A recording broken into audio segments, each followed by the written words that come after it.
My first experience with depression was around the age of 15. I remember I had just gone into high school. It was kind of like the world just sort of got dark. And I remember really isolating myself a lot and feeling like I needed to sleep a lot more. It's interesting because at the time, I didn't really know what I was experiencing. I didn't know what it was, and my parents didn't know what it was. 15 years ago, depression wasn't talked about as much. There was a stigma there. And people really didn't know what to look for. And so when it got to that point where we kind of knew something was going on, but didn't know specifically what it was, it was a scary time. But I do remember where I was and just the feelings surrounding the moment when I first decided to reach out for help. That was a powerful moment because I was able to sort of come out of that very isolated space, and I was ready to start involving other people to get help.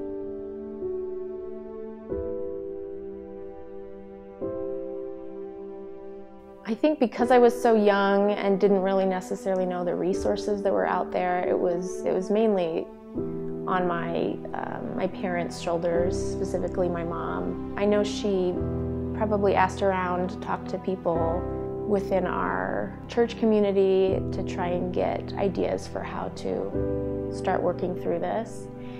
And at a certain point, she decided that I would start going to therapy. And so that was probably the first step in looking for help, was going to a therapist, starting to kind of talk things out with him. And then from there, I did ultimately end up getting on a depression medicine around the age of 15, 16.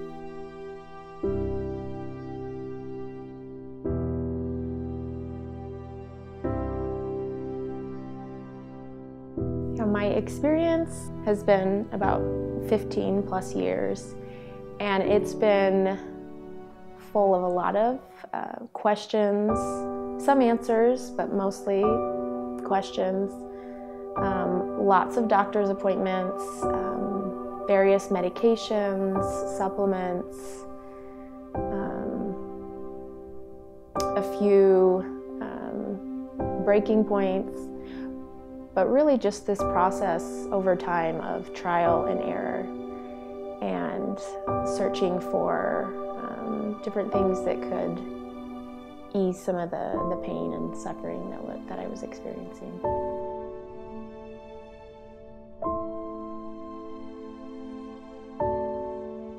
There have definitely been moments where I've felt like I have sort of hit a dead end, where there wasn't really, I had exhausted all my options.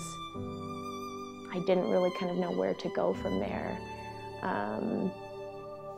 But then other moments where I would stumble upon some sort of medication or therapy tool, supplements, and it sort of felt like, oh my goodness, I found the solution.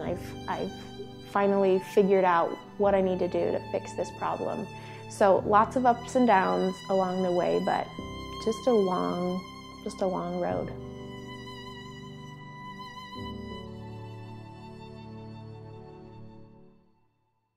I've learned so much during this process. If I had to narrow it down to just a few things, I would say the first of those would be that there's always hope.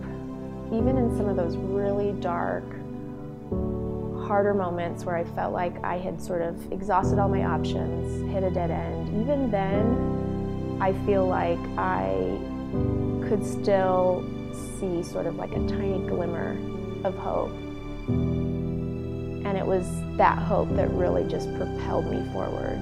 And I feel like this idea, this principle of hope, applies to really any difficulty that someone is facing, that when the odds are really bleak,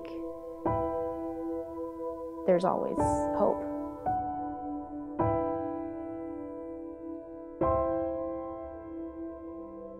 For so long,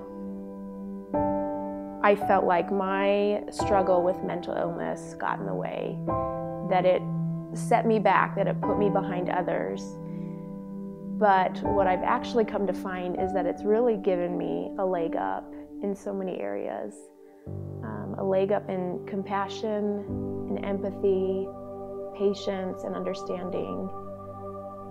And those are attributes that take a long time to develop. And so for that reason, I wouldn't trade this difficulty, I wouldn't trade the time and even the suffering for some of those incredible lessons and attributes that I've been able to acquire.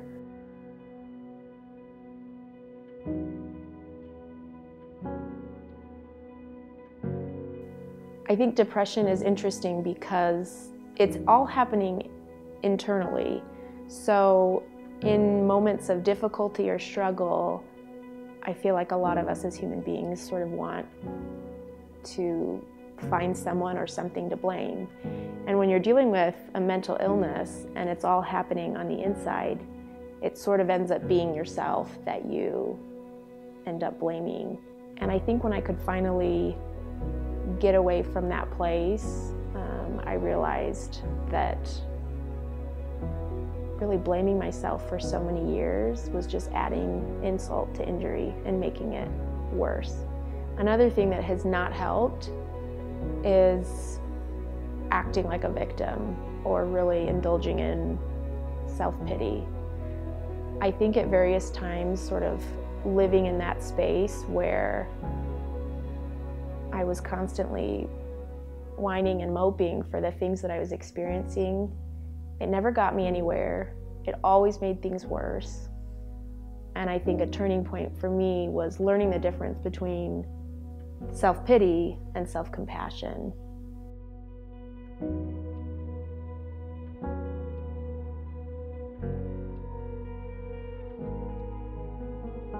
I think if someone were to ask me at various points throughout my difficulty if I was able to see God's hand or how He was helping me, I think it would have been hard along the way to really pinpoint the ways that He was reaching out or stepping in.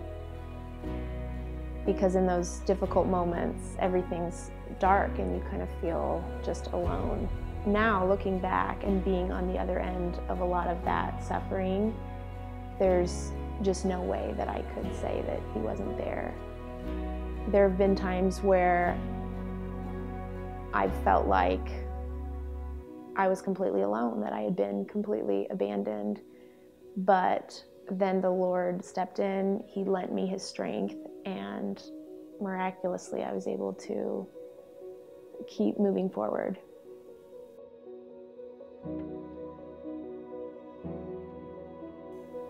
There's a quote that says, "It is in our infirmities that we truly become acquainted with God." And I have found that to be true. I've gotten to know Him, I've been able to spend time with Him and learn more about His character and His plan for me. This may very well be something that I deal with until the day I die.